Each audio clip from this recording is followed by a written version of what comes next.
کیسی ہیں آپ؟ خیریت سے ہیں انشاءاللہ؟ بات کریں. السلام علیکم. علیکم السلام.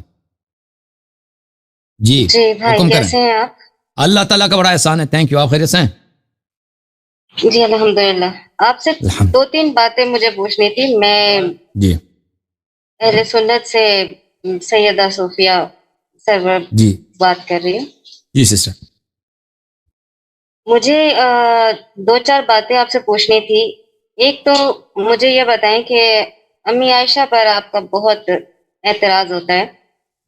ہم لوگ جب میری بیٹیاں ہیں 3 تو ظاہر سی بات ہے جب میں اپنی بچیوں کی شادی کروں گی تو انسان دیکھ کر کروں گی کہ سامنے والا اس قابل ہونا چاہیے کہ کل مجھے یا میری بیٹی کو کوئی مسئلہ نہ ہو یا مجھے پچھتانا نہ پڑے.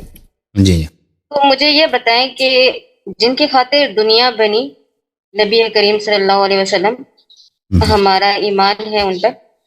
جب اللہ کی ذات نے امی عائشہ کا نکاح ان سے پڑھوایا تو کیوں ایک اپنے پاک محبوب کو جن کی خاطر دنیا بنی جن کی خاطر زمین آسمان بنے جنت دوزخ بنی یہ سب کچھ تو پھر اللہ نے اپنے اتنے پیارے نبی کا نکاح ایک ایسی عورت کے ساتھ کیوں کروایا کہ جو پاک بھی نہیں تھی جو صدیقہ بھی نہیں تھی. پہلی شادی نہیں تھی.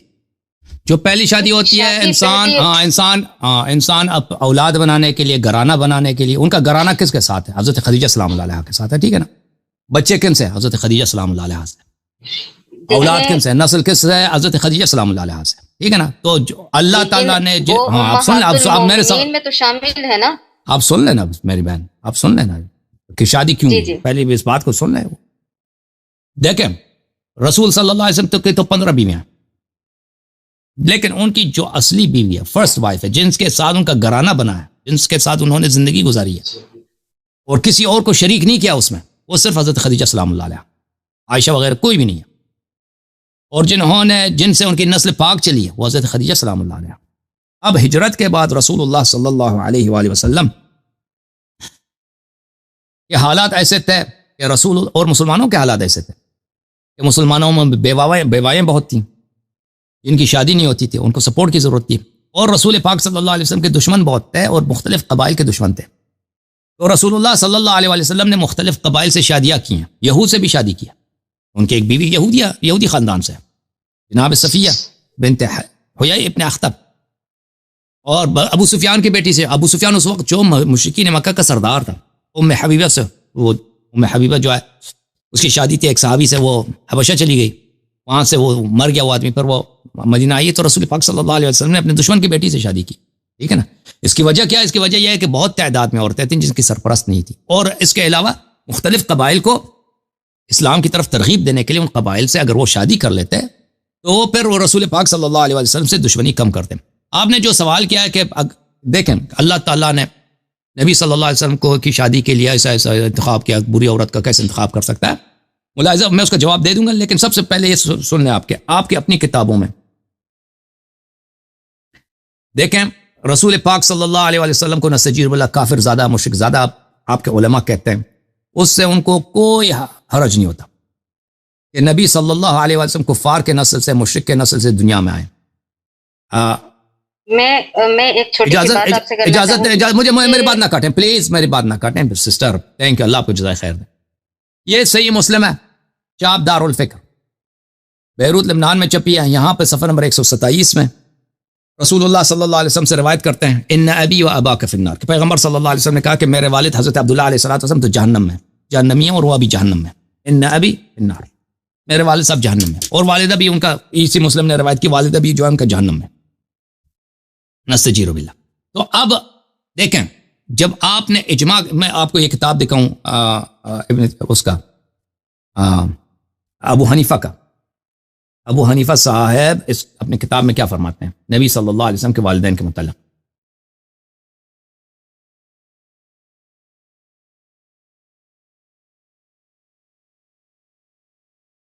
یہ رسالہ ہے معتقد ادلت ابی حنیفہ فی ابوی الرسول صلی اللہ علیہ وسلم. ابو حنیفہ رسول صلی اللہ علیہ وسلم کے والدین کے متعلق کیا کہتے ہیں؟ علی ابن سلطان محمد القاری الحنفی اس نے ایک کتاب لکھی. یہاں پہ لکھتے ہیں وہ کہ ابو حنیفہ نے، امام اعظم ابو حنیفہ نے اپنے کتاب الفقہ اکبر میں کہا ہے ووالدہ الرسول صلی اللہ علیہ وسلم ماتا علی الکفر، رسول صلی اللہ علیہ وسلم کے والدین، دونوں والدین ماں باپ کافر مشرک تھے۔ دیکھیں آپ کے فرقے کو نبی صلی اللہ علیہ وسلم کے والدین کریمین کو کافر کہہ کر کوئی شرم نہیں ہوتی، کوئی حیا نہیں ہوتی، اور سب سے بڑی گالی جو ہے کسی شخص کو کافر زیادہ مشرک زیادہ کہنا ہوتا ہے، سب سے بڑی تنقیب سے ہی ہے۔ اور انما المشرکون نجس، قرآن فرماتا ہے مشرکین تو نجس ناپاک ہیں، رسول صلی اللہ علیہ وسلم کو ناپاک ریشوں سے، ناپاک دامن سے، ناپاک صلب سے، ناپاک بطن سے آپ قائل ہو گئے کہ دنیا میں آئیں۔ اچھا، اور دوسرے جو انبیاء ہیں قرآن فرماتا ہے ان اللہ اصطفیٰ آدم و نوح و آل ابراہیم و آل عمران علی العالمین، اللہ نے آل ابراہیم کو برتری دی، آل عمران کو برتری دی۔ ہمارے نبی صلی اللہ علیہ وسلم کیا مشرک، نسجیر باپ بھی مشرک، نبی بھی اور ان کی والدہ بھی مشرک۔ تو یہاں پہ تو کوئی اگر دیکھیں، اگر بات یہ ہے کہ اللہ تعالیٰ نے نبی صلی اللہ علیہ وسلم کے لیے چنتا ہے تو والدین کو کیوں نہیں چنا بھائی؟ اور بھائی منطق بھی کوئی چیز ہے، بیوی زیادہ اہم ہے یا ماں باپ زیادہ اہم ہے؟ ماں باپ زیادہ اہم ہے۔ ان کو آپ لوگ مشرک کہہ کر آپ لوگوں کو کوئی تکلیف نہیں ہوتی، اللہ کے نہ کوئی آیا ہے، کچھ بھی نہیں ہے، کچھ بھی نہیں ہے، بلکہ آیا قرآن کیا فرماتا ہے وَقَدْ نَرَى تَقَلُّبَكَ فِي السَّاجِدِينَ، رسول صلی اللہ علیہ وسلم کے سب آبا ساجدین تھے، اللہ کے اولیاء تھے۔ بہرحال اب آتے ہیں عائشہ کے متعلق۔ دیکھیں اللہ تعالیٰ کو یہ پتہ تھا کہ لوگ یہی کہیں گے کہ عائشہ تو نبی صلی اللہ علیہ وسلم کی بیوی ہے، نبی صلی اللہ علیہ وسلم کی بیوی ہے، تو لوگ ان کی بیوی ہونے کی وجہ سے جو بھی عائشہ کہے گی، جو بھی عائشہ کرے گی اس کی تصدیق کریں گے، اور کیونکہ عائشہ کی تعظیم ہے بھائی، وہ نبی صلی اللہ علیہ وسلم کی بیوی ہے۔ تو اللہ نے اسی لیے جواب دیا، اللہ تعالیٰ نے جواب دیا آپ کی اسی شک کو دور کرنے کے لیے قرآن مجید فرقان حمید میں سورہ مبارکہ تحریم میں ملاحظہ فرمائیے، اللہ تعالیٰ فرماتا ہے ضرب اللہ مثلا للذین کفروا امرأة نوح وامرأة لوط كانتا تحت عبدین من عبادنا صالحین فخانتاهما فلم یغنی عنہما من اللہ شیئا وقیل ادخلا النار مع الداخلین۔ میں آیت آپ کو دکھاؤں قرآن مجید فرقان حمید میں،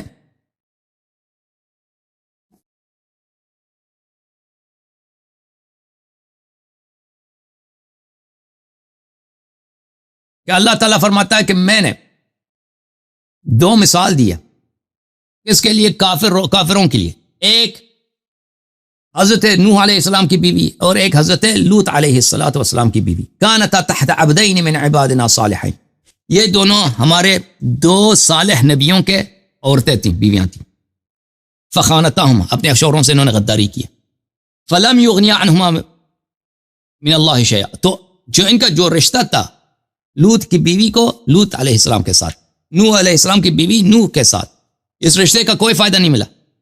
وقیل ادخلا النار مع الداخلین، اور ان سے فرمایا گیا کہ تم جہنم چلے جاؤ جہنمیوں کے ساتھ۔ اچھا یہ اللہ نے کیوں بولا، یہ آیت کیوں نازل کیا، کیوں نازل کیا؟ یا اللہ نے اسی لیے نازل کیا کہ اس سے اصل مراد عائشہ حفصہ ہیں، عائشہ اور حفصہ۔ یہ کتاب تفسیر فخر الرازی المجلد 11، یہاں پر ملاحظہ فرمائے فخر الرازی بہت بڑے مفسر ہیں مخالفین کے، سورہ تحریم میں ضرب اللہ مثلا للذین کفروا امرأة نوح وامرأة لوط وفی ضمن هذین التمثیلین، اللہ نے جو دو مثال دی ہے نوح علیہ السلام کی بیوی کی اور لوط علیہ السلام کی بیوی کی، تعریض، یہ کنایہ ہے، تعریض کس کو بولتے ہیں عربی زبان، کنایہ کو بولتے ہیں، تعریض بامی المؤمنین وہما حفصہ و عائشہ، دو ام المؤمنین کے لیے، عائشہ اور حفصہ کے لیے۔ تو اللہ تعالیٰ نے آپ کے خاطر اور آپ جیسے لوگوں کے سوچ کے خاطر کہ آپ کی یہ شک دور ہو جائے کہ نبی صلی اللہ علیہ وسلم کی بیوی کیا بری ہو سکتی ہے، اللہ نے قرآن میں کہہ دیا کہ اے مسلمانوں میں تمہیں مثال دیتا ہوں عائشہ اور حفصہ کا۔ یہ عائشہ اور حفصہ کی مثال ہے امرأۃ نوح و امرأۃ لوط۔ جب فخر رازی کہہ رہے ہیں کہ یہ کنایہ ہے امرأۃ لوط و امرأۃ نوح، کنایہ کس سے، عائشہ و حفصہ سے ہے، تو بات ختم ہے اس کے بعد، ٹھیک ہے نا جی۔ اللہ نے یہ بتا دی کہ بھائی اگر نوح بھی نبی ہے، اگر ہمارے نبی نبی ہے تو نوح بھی نبی ہے، اس کی بیوی کافر ہو سکتی ہے، بری ہو سکتی ہے۔ جی جی جی بولیں۔ اب مجھے یہ